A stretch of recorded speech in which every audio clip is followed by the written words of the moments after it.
Welcome back to another edition of Eagles Film Review. We're getting to the offensive side of things today. And they weren't offensive, but we got to talk about that last drive, folks. It was defining, to say the least.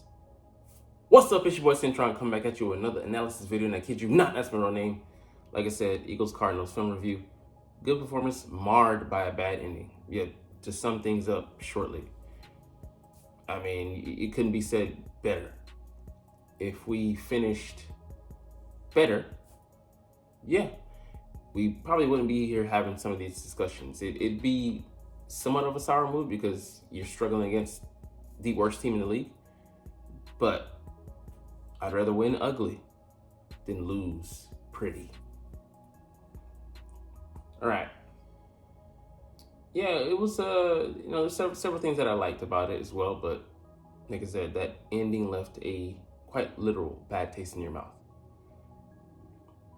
So let's see what we're talking about here. Yeah, the run game, man.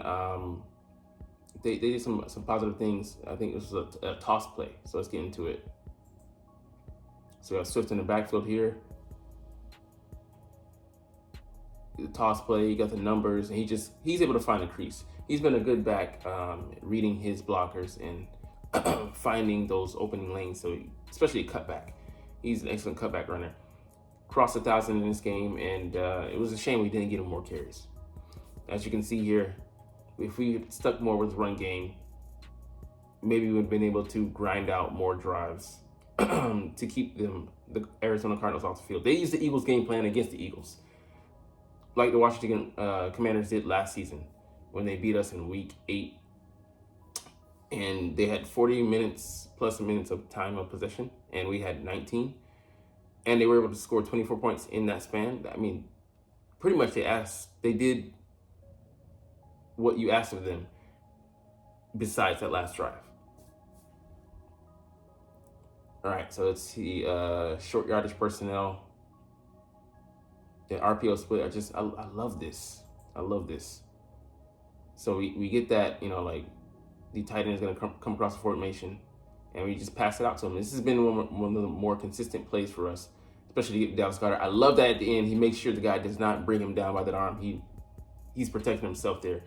Flashbacks to Dallas. I hope he continues to do that across the rest of his career, because we cannot have him going down. He's one of our big three, maybe the least talked about members of it, but he's a spark plug, exceptional tight end, alternate in the Pro Bowl, albeit he might be number 3 or 4, but the guy has a tremendous amount of talent. It's a shame that we don't have the play calling to seriously take advantage of that, but here's hoping that changes in the offseason. All right, the crossing route. Oh, we got a crossing route.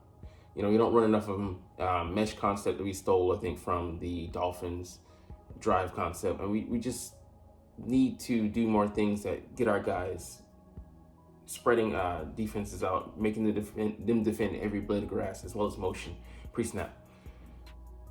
It just makes our guys' jobs easier. But we refuse to do that. We're stubborn as hell. And thus we're stuck where we are right now. All right, so the motion by the running back creates a horizontal spacing and makes them kind of declare as well. We know where the holes or like weaknesses are going to be in the defense. Julio Brown getting his Julio Brown, Julio Jones getting his second receiving touchdown there, man. Just beautiful crosser. Something we don't do that often. I know that had to probably shock the Cardinals defense, and guys not able to keep up with Julio, and he's been used as a third receiver here. There's a lot of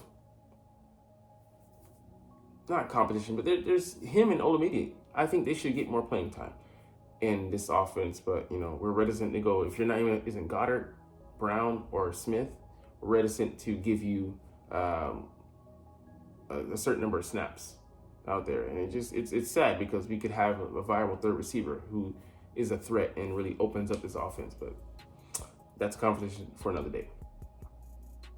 All right, here we have what do you call it? Third and short. Let's see, tush push. I think this is the one that we built off of it. Yeah, toss, and then Gainwell, he floats the ball to Smitty. Not exactly on the money. He had to, launch for it, but, it's a good enough throw. And it puts something out there on tape for teams to have to worry about. Another concern for them to spend extra practice time dedicated to making sure they got that repped out. But meaningless in this game here because they didn't contribute to our win. But for all intents and purposes, yeah, just another caveat layer that they have to be concerned with. And, it could show up in other areas as well, like not just this tush push play, but a play we'll look at later. Gainwell could very well throw it. All right, so Julio Jones does an excellent job here just reading his zone coverage. And this is a broken play. We should, maybe we have been dedicating more time to Hurts scrambling drills and then helping him out. Julio Jones does so excellently here. He gets downfield, finds the hole in the zone, sits, makes sure he makes himself available to his quarterback. Goes back to the open side of the field, catches it, turns around as gingerly as a 34-year-old can and gets into the end zone taking a hit. He has the frame to sustain that. But man, just excellent work there. And I love that, it was outside of the pocket for Hurts and him scrambling around, but not keeping his eyes like this, but keeping him up, finding this guy and, throwing an accurate ball in there and let him do the work. All right, yeah, this play here, you may disagree with the concept. 1, 2, 3, 4. We got 4 vert routes. This is our answer to this blitz. Not saying it should be but early in the season I did talk about this. We had the talent to win on the outside, and what's worse than giving your receiver an actual chance at the ball? Smitty didn't come up with it. He wasn't able to track it. Difficult catch, but Jalen didn't do him any favors here. So let's just roll the tape. Here's Smitty at the bottom. And if he just keeps it going instead of bending, the ball, to the sideline, I'm like, damn it, Jalen, why did you do that? You see he had a step on him. Just straight out and let him fly. So misread there by Jalen, but it was in Smitty's area. He could have caught it, but that was a difficult catch, man. But yeah, for me, it's a decent answer, to the blitz. It's better than, letting him sit there and have to scramble and then, throw a low percentage, like under 5% chance of completion pass to someone hanging along the sideline so they get hit, maybe drop the ball, and just improbable. So I'll take that. All right, running out of the shotgun. I hate that it is predictable. Pistol, it's a nice changeup. But what we were able to do here with this, tossing it to this side. Like I said, he can pick the holes and they open up one. We have the numbers advantage on that side. So you're saying how you have all these guys here. You got to remember that he's going to be able to outrun those guys. Not have to just worry about 1, 2, 3, and he's able to make a move there. So I love plays like that. It's not even that it's creative. It's just variance, and we were so stuck with doing this and that, certain plays and going back to the well, dressing things up differently. But if people sitting on the couch like Christian McCaffrey can call out the plays, even from a formation that, we haven't run it from, there's something wrong. All right, so here you got another changeup.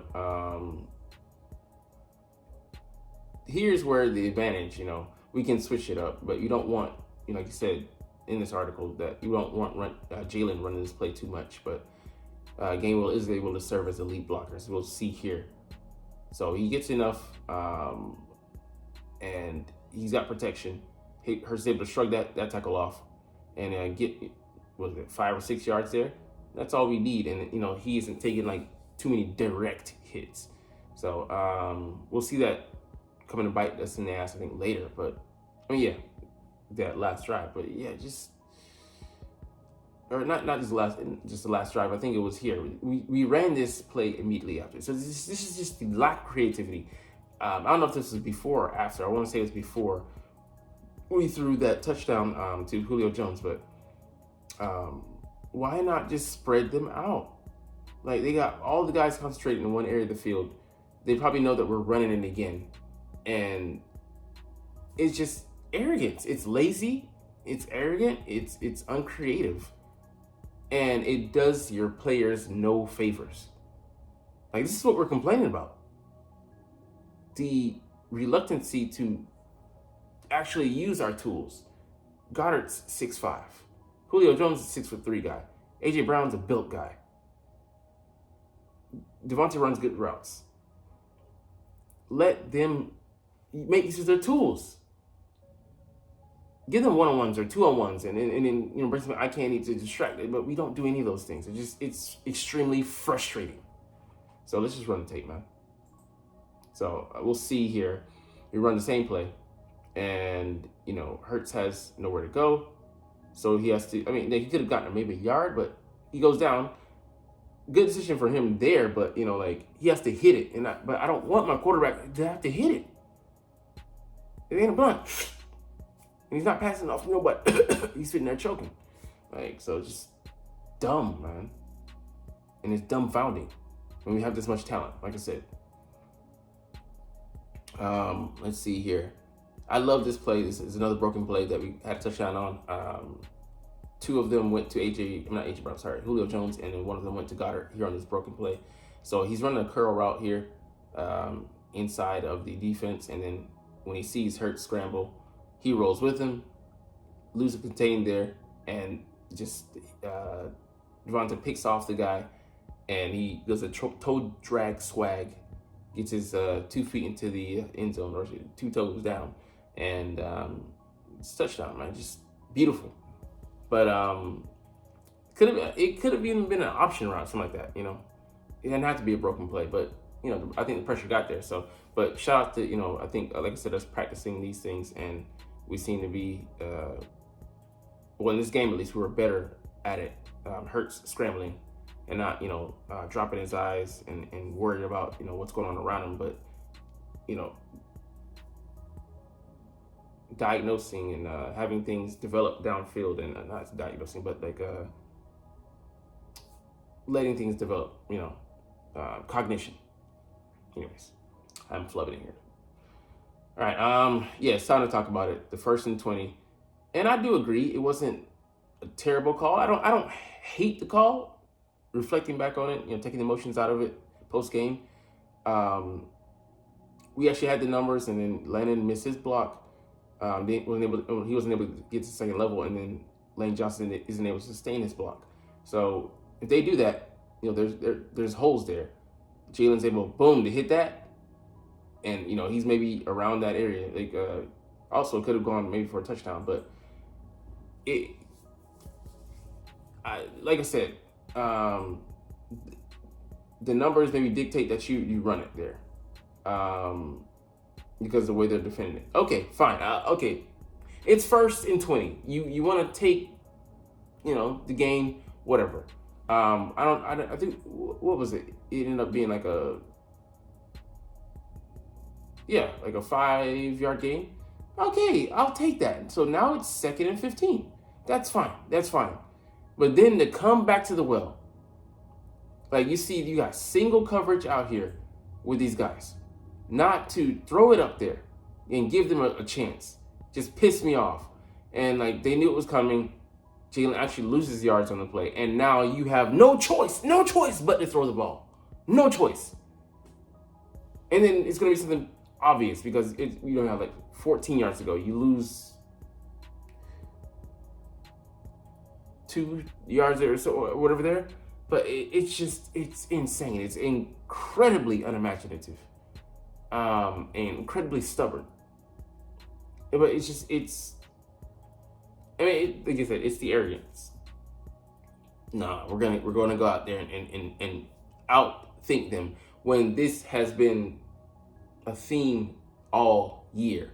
We go back to plays consecutively and run them, thinking that we're gonna outsmart the defense. You do it 1 or 2 games, fine, but we've done it more than a handful of games. And you think they're none the wiser? Just frustrating, man. But yeah, it leaves such a horrible medicine, like the tablets melting in your mouth taste.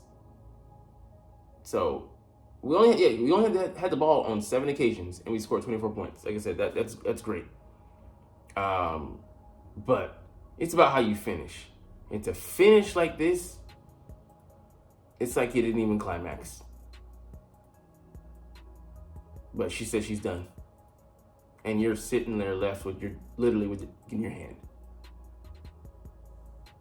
Unsatisfied.